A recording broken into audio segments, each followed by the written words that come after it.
Hey guys, in this video touching on 5 brand new polls that have been released over this past day, 2 of them looking at the national picture of the 2020 Democratic primary, and then also 3 state-specific results out of Virginia, Nevada, as well as Vermont. And if you'd like to take a look at these articles for yourself, I'll have links posted down in the video description, and we're also likely going to continue to get more new polling data out throughout the rest of this week. So if you'd like to stay up to date on all the latest numbers, then consider subscribing to my YouTube channel. So I'm going to start with the national polls.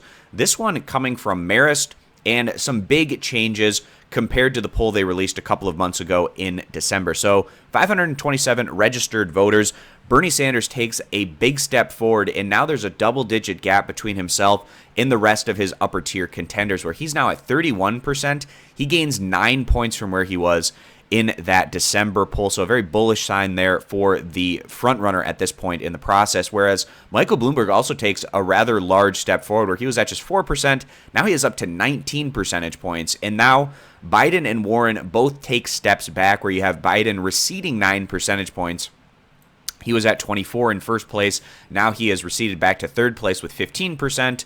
And then Elizabeth Warren losing 5 percentage points. She was at 17, and now she's down to 12. And what I think we're seeing here is that progressive vote coalescing behind Bernie Sanders. That's probably a lot of that 5% reduction in Elizabeth Warren support, probably more so going over towards Bernie Sanders, whereas the 9% loss here from Joe Biden probably more or less going over to Michael Bloomberg. And specifically for Joe Biden, he's been getting a ton throughout this entire process, at least over this past year, of that centrist moderate vote, kind of a de facto support, where he's been campaigning on his electability and his ability potentially to defeat Donald Trump in the general election. But when you do so poorly in the first 2 states of Iowa and New Hampshire, significantly underperforming what the polls are indicating, I think that a lot of his support that was kind of backing him based on that electability argument are getting cold feet and potentially looking at some of these other options now. And I think that's why Bloomberg, or a big reason why Bloomberg has been taking a significant step forward in many of these national polls. So then we also see Amy Klobuchar. She gains 5 percentage points. She was at 4. Now she's up to 9. Kind of interesting here is Pete Buttigieg loses 5 percentage points. Now it's just one data point, but in general, in even the average of the national polls, we haven't been seeing Buttigieg get a significant bump from actually overperforming quite a bit from what the polls were saying in both Iowa and New Hampshire. So he isn't getting the kind of bump with those relatively strong results that you might expect.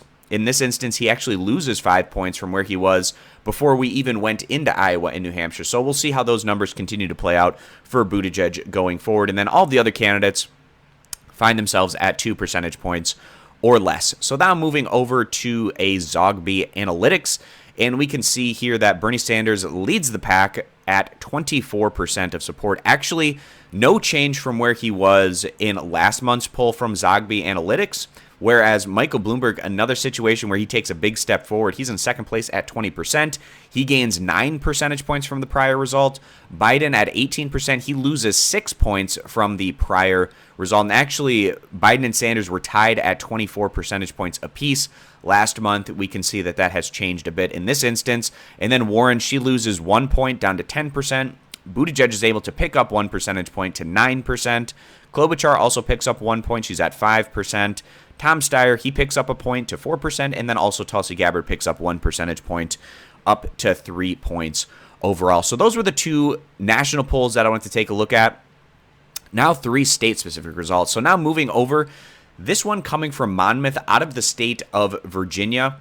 And if we take a look all the way back to 2016, the areas where Bernie Sanders had his toughest time against Hillary Clinton was first and foremost the southeastern states.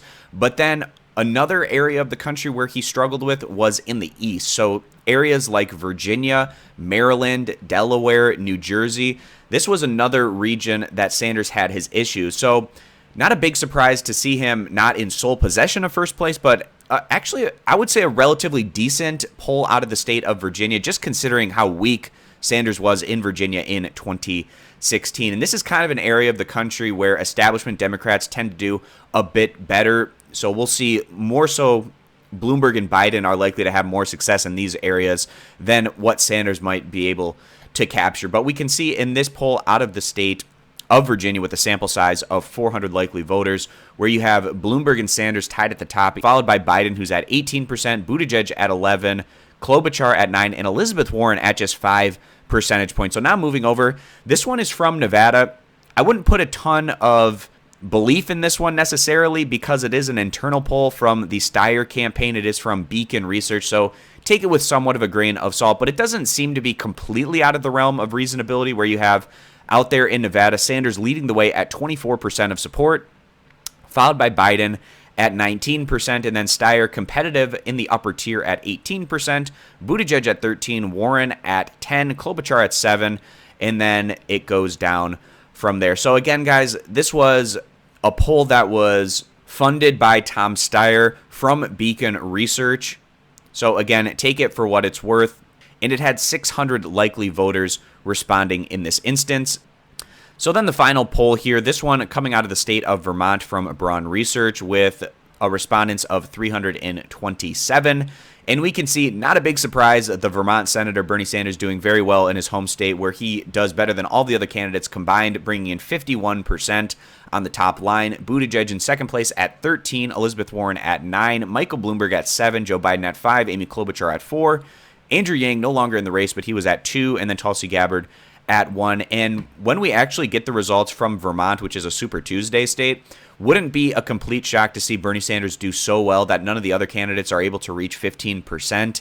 And in that situation, Bernie Sanders might be able to get every single one of the pledged delegates from his home state. We'll see if that ends up being the case or not. But those are the 5 polls I wanted to touch on here in today's video. I appreciate you guys stopping by.